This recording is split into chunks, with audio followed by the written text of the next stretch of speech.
શાંતિલાલભાઈએ વાત કરી છે એવી રીતે ખાલી સુરતમાં નહીં, આખા દેશમાં જે કંઈ પ્રગતિ થઈ રહી છે, જે કંઈ વિકાસ થઈ રહ્યો છે, જે રસ્તા, મોટી મોટી બિલ્ડિંગો, જે કંઈ બી થઈ રહ્યું છે એ બધું મજદૂરો વગર શક્ય નથી.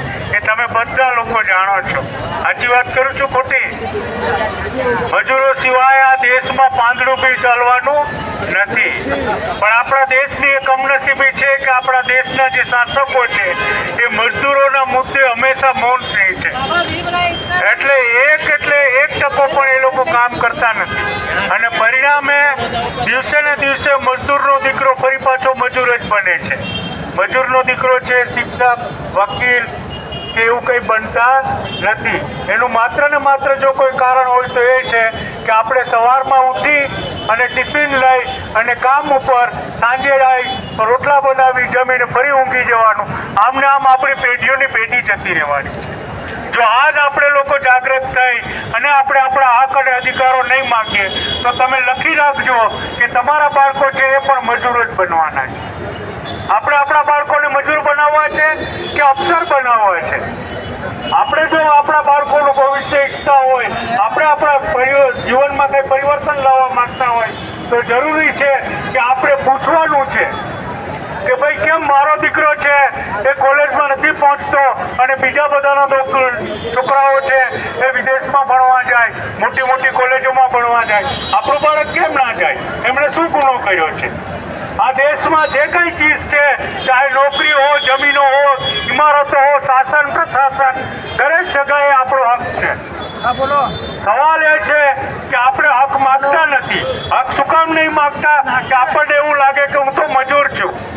પણ તમે યાદ રાખજો, આ દેશમાં અને દુનિયામાં જેટલી ક્રાંતિઓ થઈ છે એ ક્રાંતિઓ છે મજૂર અને ગરીબ વર્ગના લોકોએ કરી છે. જ્યારે આપણે મજૂરો એકઠા થઈ જશું તો અહીંયા જેમ આ નાકું છે એવી રીતે સુરતમાં 100થી વધારે નાકા છે. એવી રીતે રાજ્યની અંદર લાખો મજૂરો છે.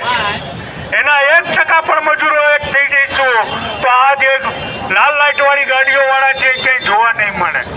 અને સાથીઓ, જરૂરી છે કે આપણે આપણા માટે, તમે તમારી જિંદગી તો ખર્ચી નાખી મજૂરીને વેટ કરવામાં, પણ તમારા આવનારા ભવિષ્યના જે બાળકો છે એ બાળકો છે ફરી પાછા મજૂર ના બને. એમણે ફરી પાછું સવારમાં ઉઠી અને 8 કલાક માટે પોતાની જાતને વેચવી ના પડે. એ માટે થઈ અને સંગઠિત થવાની જરૂર છે. અને એ માટે મજૂર અધિકાર મંચ અને આદિવાસી પરિવાર દ્વારા આગામી 10 તારીખે એટલે કે કાલ લઈને પરમ દિવસે જે સંમેલનનું આયોજન કર્યું છે એમાં હજારો મજૂરો ભેગા થવાના છે અને સરકારને ચેતવણી આપવાના છે કે અમારી વાત જો તમે નહીં સાંભળો તો હવે આ આંદોલન છે એને કંટ્રોલ કરવું તમારા હાથની વાત નહીં રહી. એ જ વાત સાથે ફરી બધા 10 તારીખે સંમેલનના સ્થળે પહોંચીએ. અને એક યાદ રાખજો કે 10 તારીખે સુરતના તમામ નાકાઓના નેતાઓએ, મજૂર નેતાઓએ નક્કી કર્યું છે કે સુરતના બધા નાકા 10 તારીખે બંધ રહેશે. એટલે તમે બધા લોકોએ નાકે આવવાની જરૂર નથી. ફરી એક વખત સાંભળી લેજો, સુરતના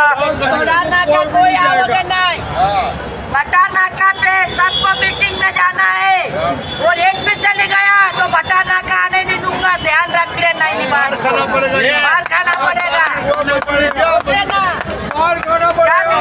क्या मिस्त्री, क्या मजदूर, क्या कोई भी एक भी नहीं जाएगा. हाँ, सब मीटिंग में जाना.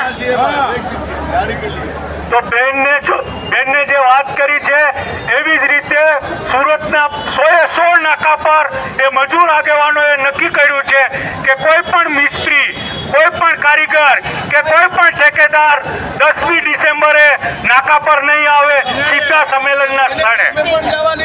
અને જે લોકોએ નાકે આવવાની કોશિશ કરી કે કામ ચાલુ રાખ્યું અને સંમેલનમાં જો હાજરી નહીં આપી એવા મજૂરો સાથે સંગઠન અને મજૂર નેતાઓ છે એ એમની રીતે વ્યવહાર કરશે. એટલે સાથીઓ, મજૂરોના હિતના આ સંમેલનમાં વિસ્તારમાં આપણે આર યા પારની લડાઈમાં હવે 10મી તારીખે ભેગું થવાનું છે અને સરકાર અને શ્રમ આયોગને પૂછવા માંગીએ છીએ કે તમારી પાસે જે 10,000 કરોડ રૂપિયા છે એ 10,000 કરોડ રૂપિયા તમને જલસા કરવા માટે નહીં આપ્યા કે આ ગુજરાતના આદિવાસીઓ, દલિતો, ઓબીસી મજૂરો જે છે એના પસીનાની કમાઈ છે, એમના બાળકોના ભવિષ્ય માટે વાપરવાના છે, એને તમે તમારા ગજવામાં ગાલીને બેસી રહો એ હવે અમે સહન કરવાના નથી. બરાબર કહું છું ને?